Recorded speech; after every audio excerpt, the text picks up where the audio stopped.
Gigi patah ataupun gigi retak, ramai ingat solusinya adalah cabut gigi.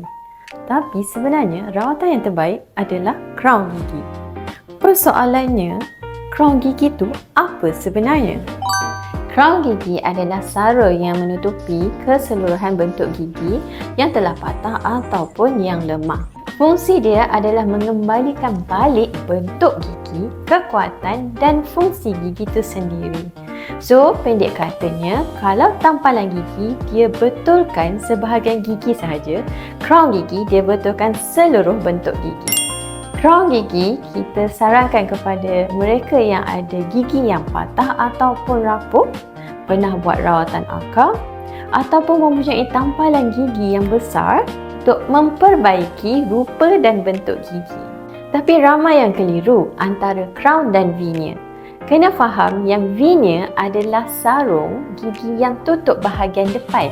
Tetapi crown adalah sarung gigi yang menutupi seluruh permukaan gigi bagi mengembalikan bentuk gigi dan kekuatan gigi. Kalau anda ada masalah gigi retak, gigi patah, tampalan besar ataupun pernah buat rawatan akar, jangan biarkan gigi tersebut sakit ataupun patah teruk. Datang buat pemeriksaan awal dengan doktor gigi untuk selamatkan gigi anda. Kalau ada soalan tentang crown, jangan lupa komen di bawah dan subscribe kami di Klinik Pergigian Everglow.